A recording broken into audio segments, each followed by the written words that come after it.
breeding, the word breeders, breeding, the importance of really understanding. What I'm going to give you today is a master class about breeders. So if you call yourself a breeder, if you want to buy a dog from a breeder, if you are friends of a breeder, you need to listen to this because it'll teach you what you don't know about breeders. And this is going to be the title of this video, is what you don't know about breeders, because you don't know this, what I'm going to tell you about breeders. And if you knew it, you never heard of it this way. What is a breeder? And if you ask today in 2023, if you listen to this in 2030, it's probably the same. The guys that breed dogs in the neighborhood, you click breeders near me, and you find these men that are making litters of puppies and breeding them together. They call those guys breeders. And these men, they have dogs having sex and having puppies and sell them. And they call that a breeder. Some people will call that a peddler. But even the guys that call them a peddler, they don't have the right definition of what a breeder is. So let me take you back to the beginnings of the process of breeding dogs. Before humans were breeding dogs, there were wolves. Wolves have been on earth many thousands and many thousands of years before humans, the apes, the great ape, the human, actually came to existence. And so they being a pack animal, they actually monogamous, if you want to believe that, a wolf female and a wolf male, they're actually monogamous. And these animals were hunting, and their functionality was to hunt, be in a pack, protect the pack, be together, survive together, and raise the puppies. And when humans came, when the humans started hunting, humans were concerned about these wolves, because they understood these wolves were very good at hunting. And so where did the wolves join the men? The wolves joined the men in many different occasions. It happens through many thousands of years all over Earth, where there were some humans in Europe, some humans in Asia. At the time, there were no humans on America, but they had them on Africa, but mainly the wolves were in the northern part of Europe and Asia. At this particular point, humans found puppies that were abandoned. Maybe the mother got killed, and they found these puppies, and they decided to raise them, and they found out a connection between humans and wolves. Maybe a mother, maybe a wolf that didn't connect with the pack. This happens to dogs as well, by the way. They don't connect with the pack, and they start to wander around, and they just maybe get bullied by other wolves, and drifted away from the pack, and became closer to humans. This is a phenomenon that happened with dogs. And as they got closer to humans started to feed them. And then humans understood that there was a functionality. Let me put this highlighted. Functionality. There was a benefit that humans can have from wolves. And it was the first benefit, it was for the wolves to let them know that there were animals or other things coming near them. So they became guard dogs to protect them, to let them know, to be an alarm. And then later, as time evolved, humans, many thousand years later, understood the wolves became the first biotechnology of humans. You probably never heard any breeder talking like this, but they were the biotechnology of humans. And humans around the world, they started to develop, look at the word I use, develop, to develop these dogs, these wolves into dogs. And they went through a process that takes sometimes, 40, 50, 60, 70 years, 100 years, 200 years, 300 years, 400 years to go from wolf into a particular dog breed. And it's not easy. It takes a process, and it takes a long time. So in ancient human society, they had a medicine man, just so you have an understanding. And the medicine man was basically what you call today the doctor, okay, in those communities.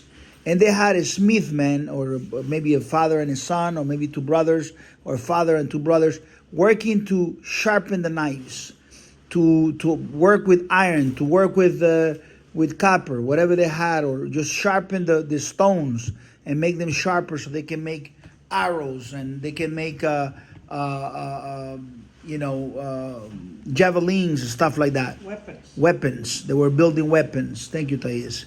So, but you also had a group of men that were working with the highest tech they had, which it was wolves. At this time, they were already dogs, and they were building functionality.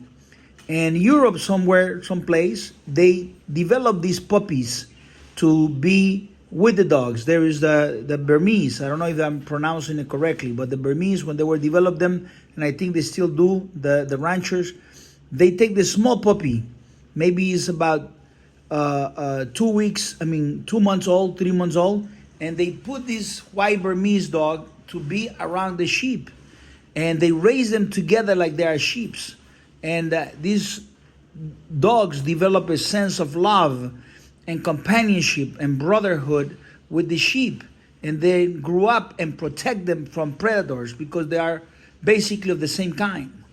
And then there were some men that were masters that developed these special shepherds that understood the working pack, that understood all the sheep and everything else, and they were working with them to protect them.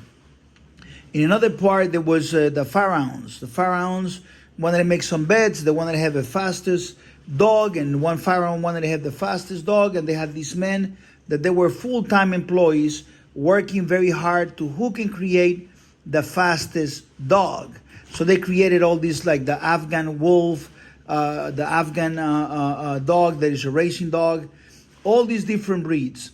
And one breed later on got crossed into another breed to create a different dog.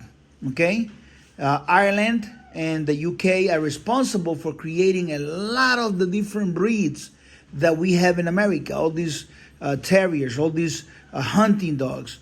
The British and the Irish were masters of having men that working very hard for all their life to develop these dogs into functionality that will serve humans. Those are breeders. That is the real breeder. Someone that has passion for making the dogs greater than they found them within a particular functionality and being successful on it.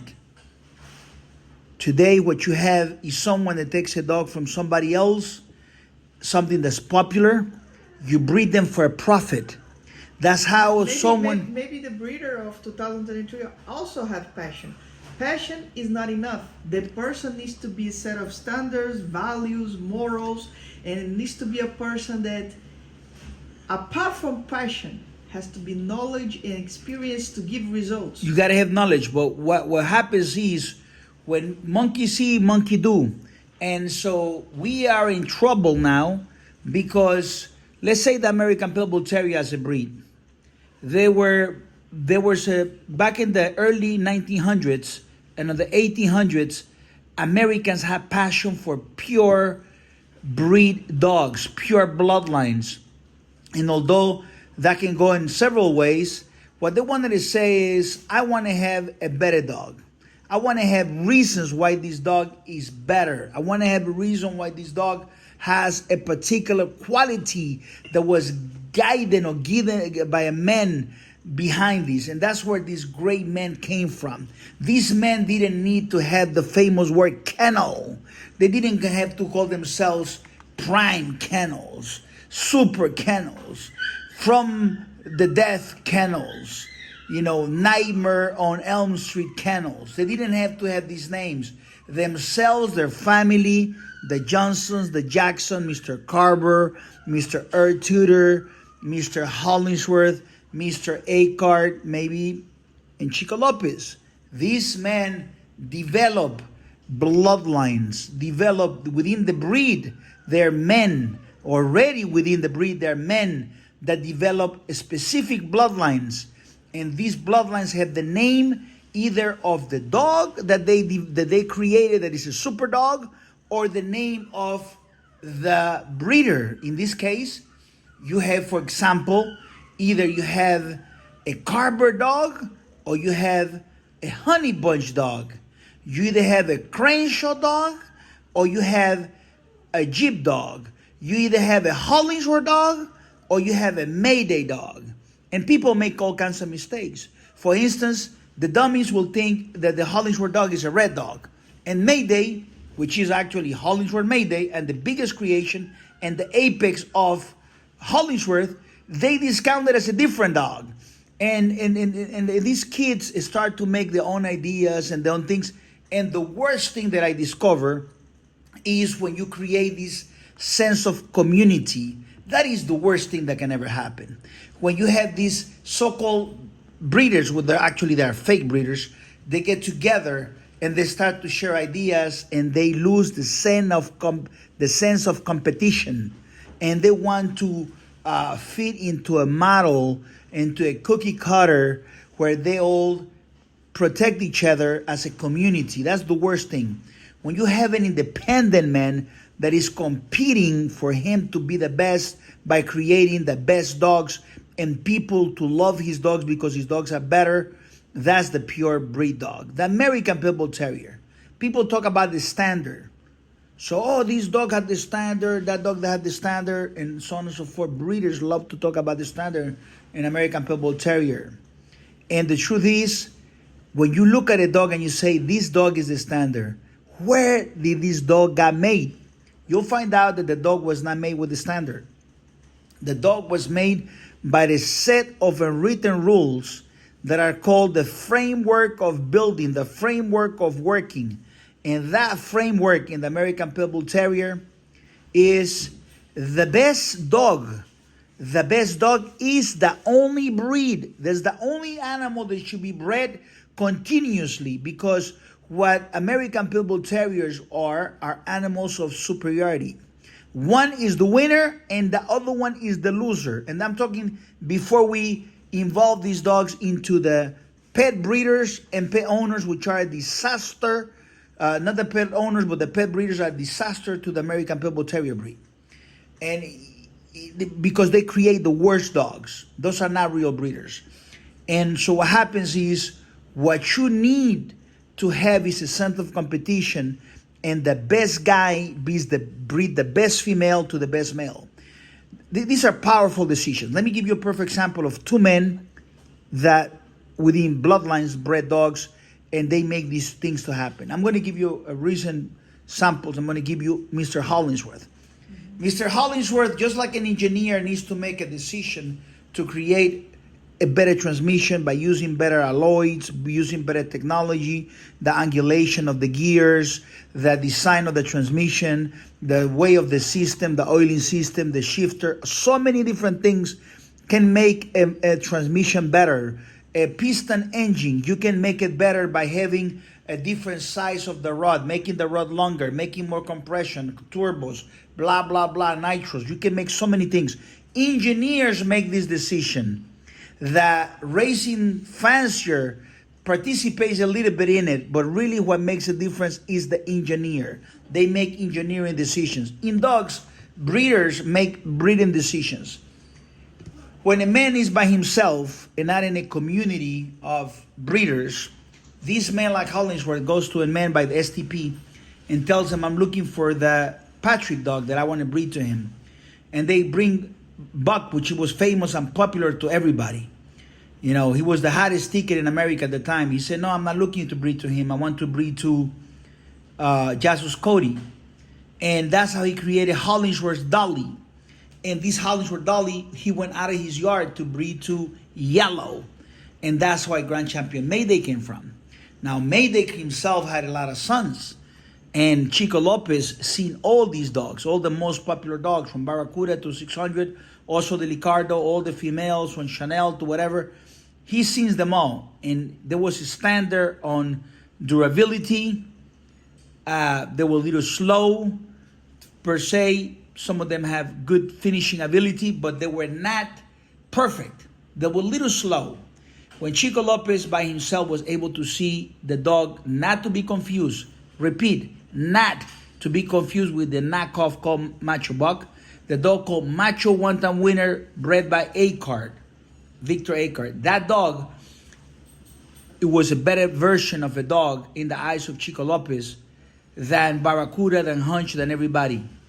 And he was in a privileged position because he was able to see all these things. So Chico made the breeder's decision to not breed to Barracuda, which was the popular choice. Everybody told him, go to Barracuda. He said, no, I'm going to breed to this dog, my best female. And he bred to that dog.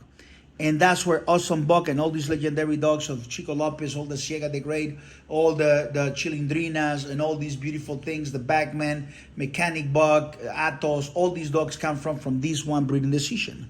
So breeding decisions are made by men which they don't believe on the popular decision. They don't believe in what drives you guys today in 2023, 2040, I guess, if they're still alive. And this is what it is, the popular opinion of other people. We don't need to have likes and the support. No. The only thing is what we believe and we want to go for it. So the difference between a breeder in the past or a real breeder of maybe today is that the real breeder is not there. The primary motive is not profits. Instead is to create and to add value, tremendous value. If you ask Chico Lopez, is about superiority, having the superior dog, the better dogs, which falls into the framework of only the best.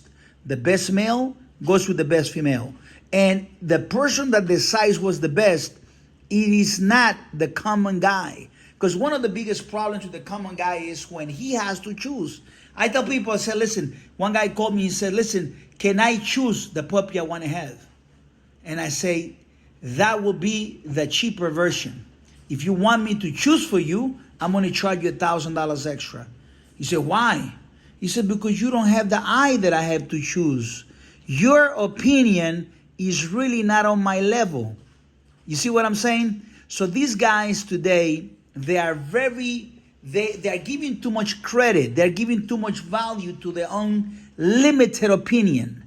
And the problems of having a society, they confuse what experience is, by the way. I've been in the dogs for 40 years. I've been in the dogs for 50 years.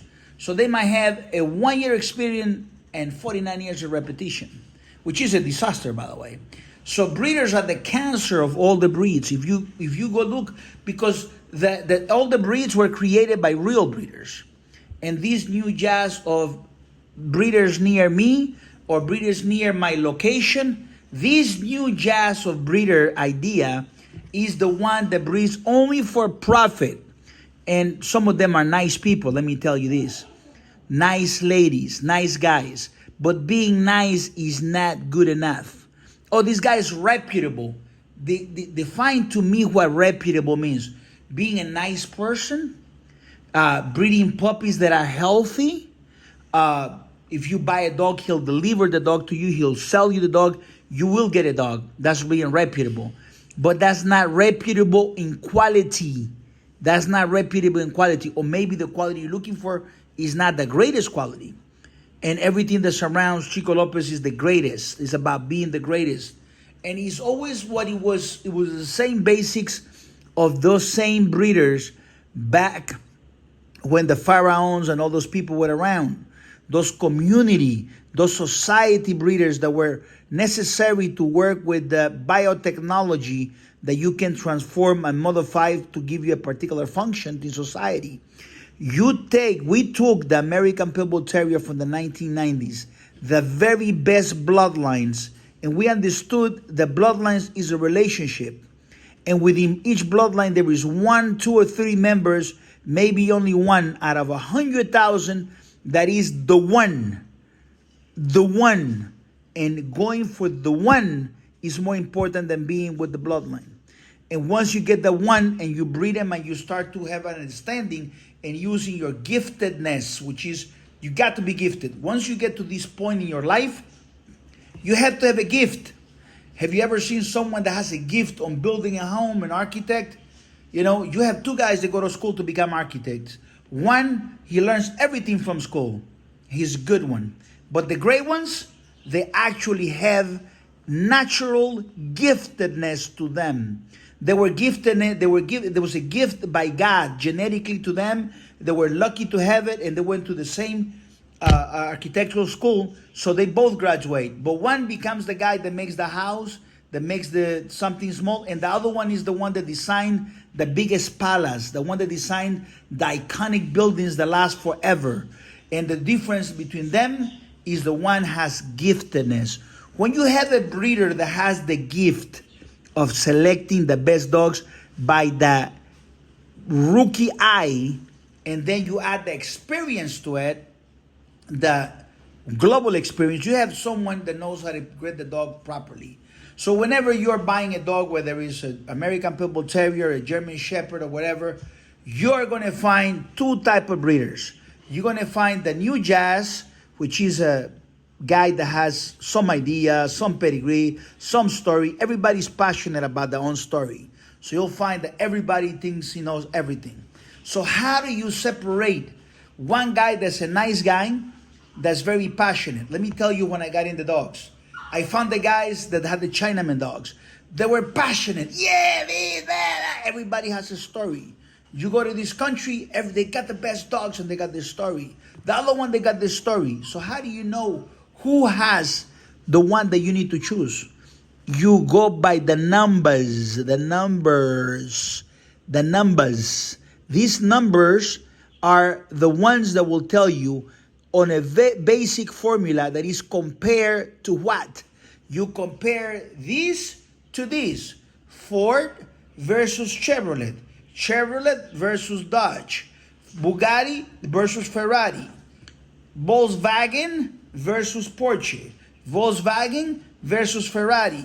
So you start to compare. Once you compare them, you understand that there is levels to this. And you understand? And you start to understand this. You go back to the customers. You see a guy driving a Porsche. And the guy is fast. He's having a great time. He take it to the racetrack and he wins some trophies. That's a good brand. That's a good thing. You understand? But when it comes to animals, most people, and let me give you an example with horses, most people don't know the difference between a plow horse, a farm horse, a quarter horse, a donkey, and a thoroughbred racehorse, the won the Kentucky Derby or won the Triple Crown. You'll be surprised how some geniuses will say this donkey is a better choice. When they're looking at the picture of the donkey, is a better choice than the rest of the horses. And it's because people's opinions are really their biggest problem. They have no knowledge. I created this video here, this audio, for you to get that understanding. Most people already dropped the video. Most people are not listening to it. They didn't get to the ending of it because they have limited tic-tac mind. The retention span is the retention span of an insect. That's why the application is called tic-tac. You know, like a chicken plucking, tic-tac, tic-tac, tic-tac, like a real freaking chicken, okay? So most people have no brains. And these brainless creatures, one day, they decide to breed the American Pit Bull Terrier. And when it becomes apparently legal, they start to create the Blue. And then they create the Bully. Then they create the XL. And when they become illegal because they bred trash dogs, then they move into the Frenchie. And they will keep changing from one dog to the next dog, and they will go like a plague, like cancer, destroying every other popular breed. Because breeders are a cancer of the breed. A real breeder, he's a bad motherfucker that'll take the dogs to another level. My name is Chico Lopez. You can always find me at 123pitbulls.com, chicolopez.com. My number is 806-500-5552. Subscribe to the channel. If you like this type of content, if you're an alpha male, you're not afraid to listen for 23 minutes, a very knowledgeable man to give you this free information that empower you. Subscribe to the channel. Hit the notification bell so you can get more videos like this. Drop a comment, say awesome, love it, great, whatever. I'll watch it to the end. And for those that like to pluck, I'm going to have some shorts for you guys to give you a little bit pluck action. I'm a long content type of guy. I'm a real man with a long content mentality. I can actually structure ideas like a real man used to do back in the 1960s. God bless you. Have a good one.